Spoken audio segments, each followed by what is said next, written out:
बिहार में चुनाव का माहौल है। पहले फेज़ के लिए नामांकन हो चुका है, दूसरे फेज़ के लिए नामांकन हो रहा है और हम हैं इस वक्त कर्पूरी म्यूज़ियम में बैठे हुए और हमारे साथ हैं मानसिक रोग के विशेषज्ञ डॉक्टर साहब से बात करेंगे हम लोग। एक्चुअली ये कोविड जो है इस वक्त चरम सीमा पे है। 70,000, 80,000, 90,000 केसेस पूरे इंडिया में हैं। और मैं अभी पेट्रोल भरा रहा था तो पेट्रोल पंप पे जो पेट्रोल भरने वाला था उसके पास ना तो मास्क था और ना कुछ था।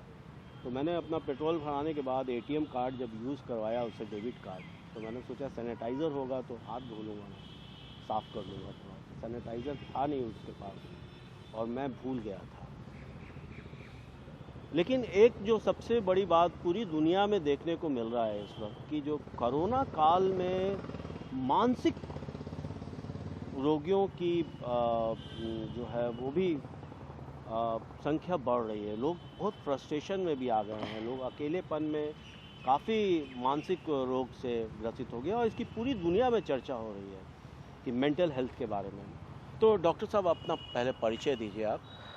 मेरा नाम डॉक्टर शिवम हुआ। मैं साइकेट्रिस्ट हूँ।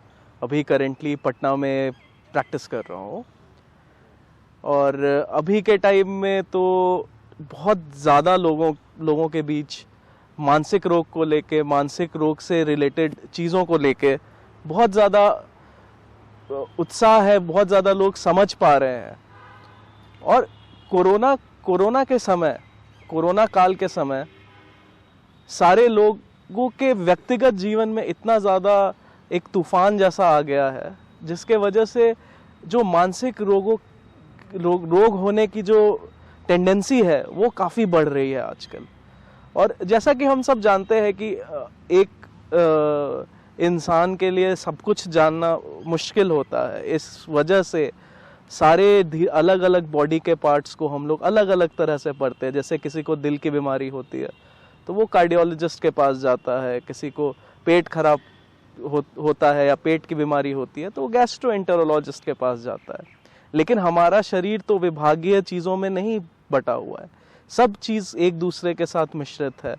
उसी में हमारा मस्तिष्क भी आता है, हमारे सोचने का तरीका आता है और हमारा जीवन आता है, वो भी आपस में एक दूसरे से मिला हुआ है। अभी के ज़माने में जहाँ स्ट्रेस चरम सीमा पे है, इकोनॉमी ख़राब हो गया है और आप सभी जानते हैं मार्च से जो लॉकडाउन लगा है, ना केवल इंडिया में बस पूरे विश्व में सारे लोग घरों में कैद हैं, लोग बाहर नहीं जा रहे, बच्चे 8 महीने से घर के अंदर हैं, माँ बाप उनको बाहर खेलने तक नहीं जाने दे रहे। इन सब चीज़ों से जो एक स्ट्रेस का लेवल है वो काफ़ी ज़्यादा बढ़ गया है और ये स्ट्रेस का लेवल लोगों के मानसिक स्थिति पे दिखने लगा है। खासकर डिप्रेशन, जिसको अवसाद बोलते हैं हम लोग हिंदी में, डिप्रेशन काफ़ी कॉमन हो गया है। स्ट्रेस रिलेटेड चीज़ें, लोग अब घर में हैं, घर पे काम कर रहे हैं। लोगों के परिवार शुरुआत में जब लॉकडाउन लगा था, जब कोरोना इनिशियली आया था, उस टाइम पे लोग एक दूसरे से दूर थे, उसका अलग चिंता हो रही थी लोगों को। ये तो कोरोना और लॉकडाउन के संबंधित चीज़ है। अभी काफ़ी जो जितने भी रिसर्च हो रहे हैं कोविड-19 में, उसमें भी बहुत जगह ये पता चल रहा है कि सेकेंडरी टू कोरोना काफ़ी न्यूरोसाइकेट्रिक कॉम्प्लिकेशंस आ रहे हैं। कोरोना के वजह से भी कुछ मानसिक तकलीफ़ें आ रहे हैं। तो इन सारी चीज़ों को देखते हुए एक समाज में एक मानसिक रोग और मानसिक रोग के रोकथाम के लिए एक जागरूकता होना बहुत ज़रूरी है। किसी भी रोग का रोकथाम तभी हो सकता है जब उस रोग के बारे में लोगों को पता हो। जब तक हम लोगों के बीच ये बात फैलेगी नहीं कि हाँ, ये जो पर्टिकुलर स्ट्रेस है उसके वजह से उनको ये पर्टिकुलर सिम्टम्स आ रहे हैं, तब तक वो उसके इलाज के लिए पहल नहीं करेंगे। जब तक वो उसके इलाज के लिए पहल नहीं करेंगे, उनको उन सारी चीज़ों से आराम नहीं मिलेगा। आपको तो मालूम ही है कि ये महात्मा बुद्ध की नगरी है, कर्म भूमि है, जहाँ उनको ज्ञान की प्राप्ति हुई। उनका भी बड़ा मतलब कि शांति के तरफ पीस की तरफ उनका जो जो उनकी साधना थी उसमें पीस, शांति का काफ़ी उल्लेख है। कैसे आप ये जो कोरोना काल में जो ये मानसिक रोगी होते हैं, ये इनके लिए क्या किस तरह का वातावरण होना चाहिए जिससे कि वो फ्रस्ट्रेशन में नहीं आए, इस लॉकडाउन में क्या उनके साथ कैसा बिहेवियर होना चाहिए? देखिए, जो पहली ये चीज़ है कि कैरेक्टराइज कर देना कि कोई मानसिक रोगी है, कोई नहीं है, वो एक चीज़ थोड़ी सी आम लोगों में ये धारणा है कि कोई मानसिक रोगी होगा वो एक रोगी के जैसा दिखेगा। ऐसा नहीं है। मस्तिष्क हमारा, आपका, सबका एक जैसा ही है। उसमें कुछ कुछ परेशानियों की वजह से कुछ कुछ तरह की दिक्कतें आ जाती हैं, ठीक है। तो और उन दिक्कतों से बचने के लिए सबसे पहली चीज़ है कि जिन लोगों को भी टेंशन या स्ट्रेस बहुत ज़्यादा हो रहा है, उनको एक हेल्प सीक आउट करना बहुत ज़रूरी है। जब तक वो हेल्प सीक आउट नहीं करेंगे, उनको क्या तकलीफ है ये उनको पता नहीं चलेगी। अब हमारे घर में कोई गाड़ी है, वो नहीं ठीक से चलती, तो हम किसी मैकेनिक के पास जाते हैं, वो हमें बताता है कि इसमें ये चीज़ का परेशानी है। सेम चीज़ इसमें भी है, आपको हेल्प सीक आउट करना पड़ेगा और जहाँ तक हो सके किसी प्रोफेशनल से, इधर कोई साइकियाट्रिस्ट से, कोई साइकोलॉजिस्ट से या कोई काउंसलर से। बहुत सारी हेल्पलाइंस हैं, लेकिन हर इंसान के लिए आसान नहीं होता ऐसी चीज़ें ढूंढना। तो वो अपने घर में कुछ बड़े बुजुर्ग या लोगों से अपने मन की बात कह सकते हैं। अगर वो स्ट्रेस में है और किसी चीज़ को लेके वो परेशान हो रहे हैं, तो अगर ये चीज़ को वो अपने अंदर दबा के रखेंगे तो उनको परेशानी और बढ़ सकती है। जहाँ तक आपकी बात रही, हाँ, स्पिरिचुअलिज्म एक हेल्प प्रोवाइड ज़रूर करता है, एक वे प्रोवाइड ज़रूर करता है। ध्यान लगाना, योगा करना, इन सब चीज़ों से साइंटिफिकली भी बहुत लोगों ने पाया है कि इन सब चीज़ों से आराम होता है।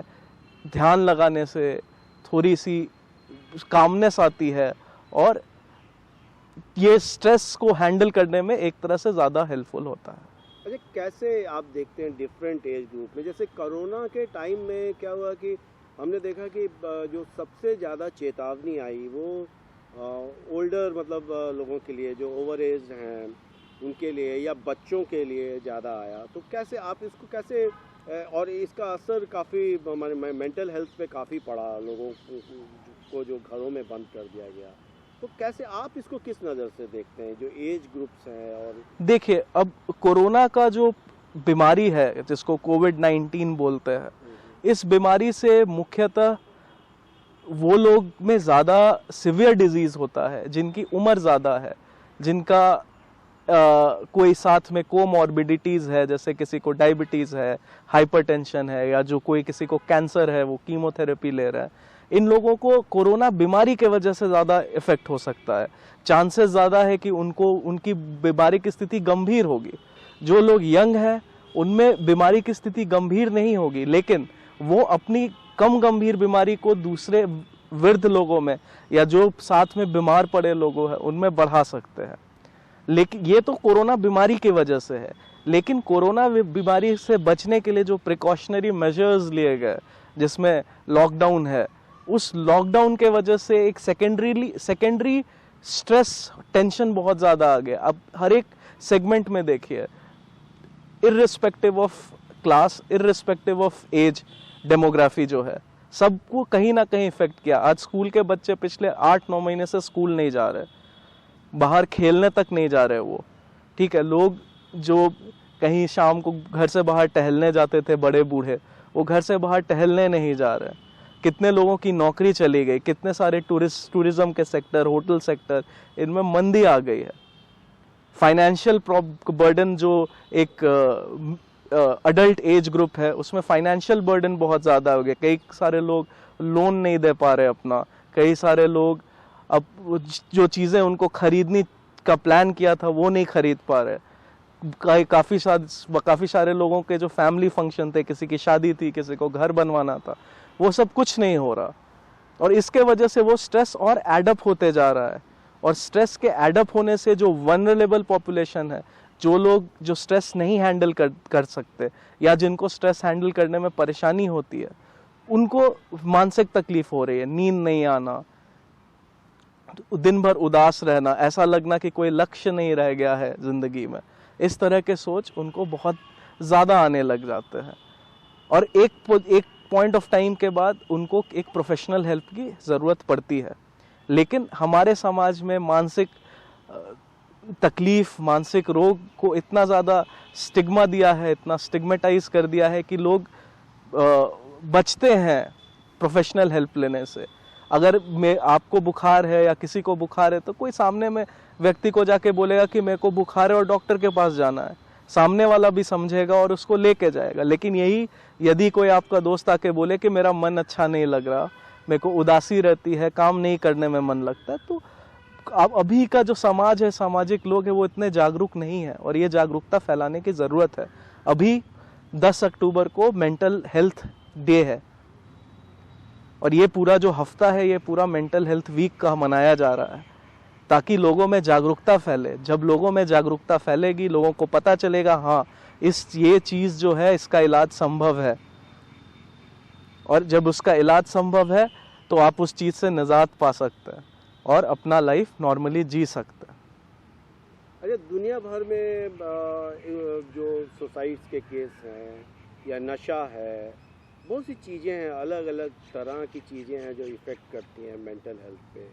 किसी की चाहत होती है, इश्क जिसको कहते हैं आप, लव है किसी लड़की के प्रति या किसी पोस्ट के प्रति, या कोई अभी इलेक्शन का माहौल है, किसी को टिकट नहीं मिला, हाँ, या कोई चुनाव हार जाएगा, या कोई पार्टी छोड़ कर चला गया, या किसी को उसकी पार्टी में उतना महत्व नहीं मिला। इन सब चीज़ों का जो छोटी छोटी चीज़ें हैं, इनका कितना मानसिक हेल्थ पे असर होता है? देखिए, ज़िंदगी में उदास होना, खुश होना, ये जितने भी हमारे इमोशंस हैं, ये हमें इंसान बनाते हैं। हम अपने इमोशंस को एक्सप्रेस करते हैं, ठीक है, लोगों के सामने इमोशंस रखते हैं, सामने वाले लोग हमारे इमोशंस पढ़ते हैं। इसका वैल्यू है। अगर मेरे को कोई एक चीज़ चाहिए और मेरे को वो नहीं मिली तो उदासी तो होगी, मेरे को वो होनी भी चाहिए, वो सही भी है।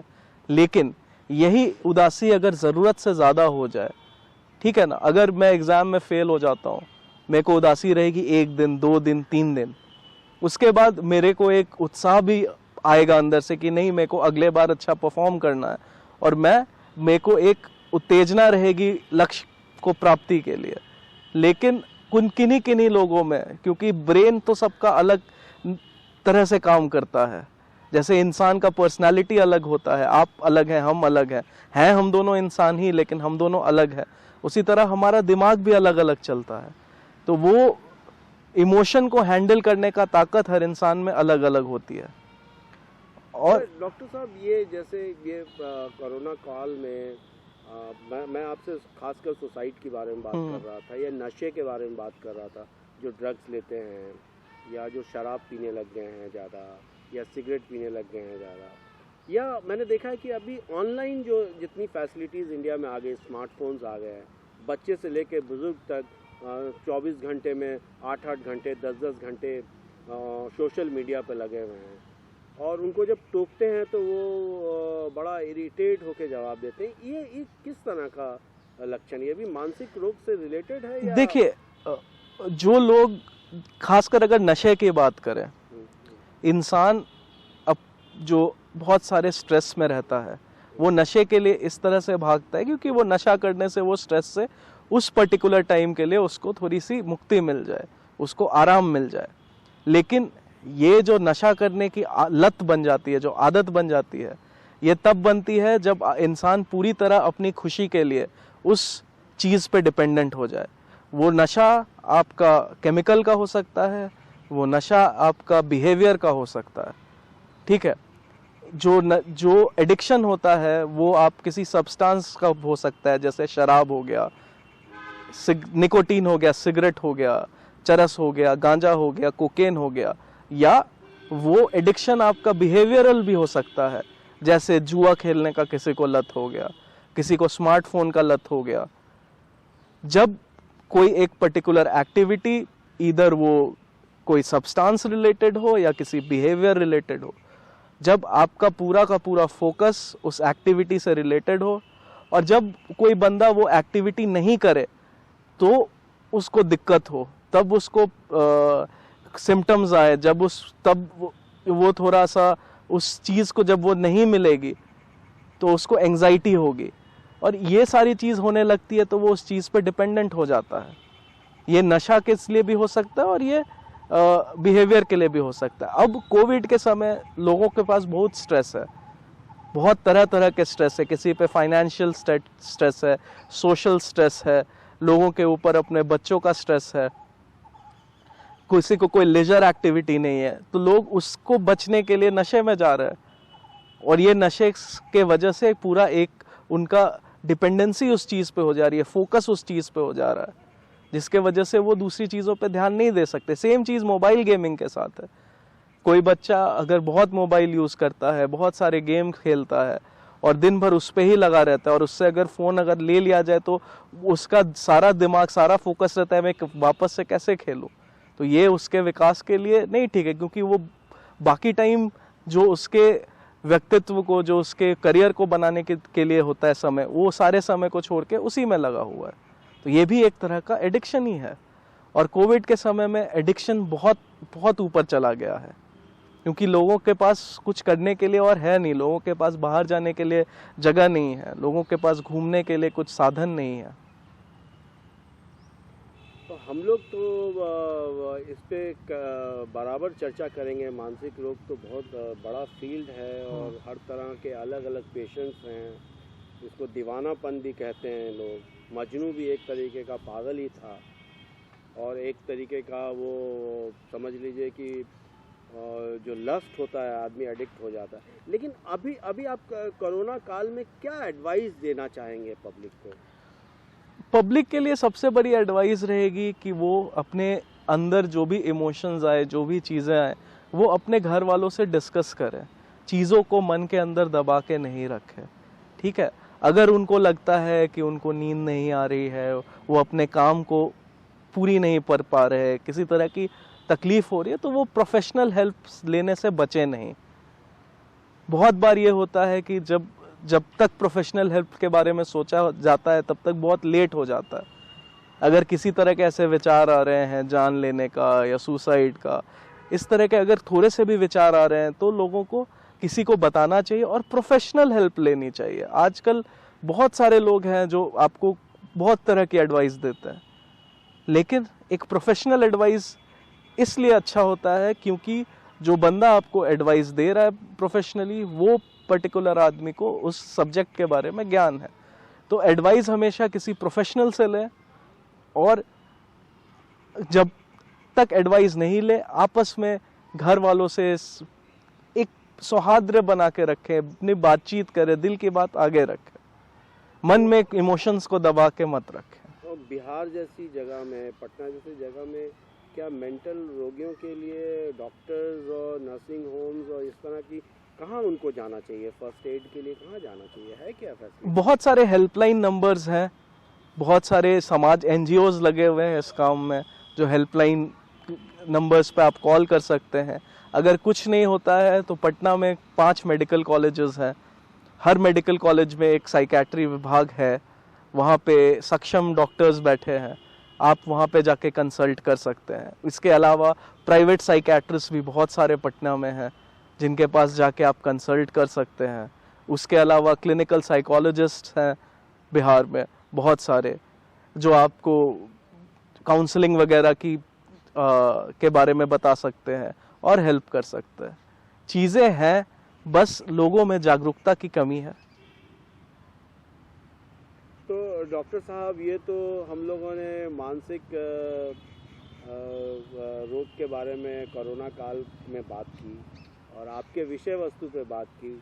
ये चुनाव का माहौल है, चुनाव में किस तरह का पागलपन बिहार में देखने को मिलता है? बिहार और बिहार के आसपास के जो पूर्वांचल का पूरा रीजन है वो यूजुअली पॉलिटिकली बहुत अवेयर रहता है। लोग थोड़ा सा पॉलिटिकली बहुत इन्वॉल्व रहते हैं, तो लोगों में भी एक जागरूकता बनी रहती है। अभी इस साल थोड़ा सा कोरोना को लेके चुनाव और कोरोना के बीच का इशू हो गया है कि लोग आएंगे वोट करने कि नहीं आएंगे वोट करने।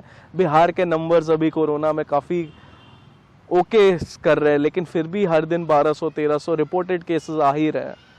तो इस बार वोटर टर्नआउट देखना पड़ेगा क्या होता है, लोग और कैसे सरकार का सारा मैनेजमेंट उसको हैंडल करता है, सोशल डिस्टेंसिंग नॉर्म्स को रखते हुए वोटिंग करवाता है।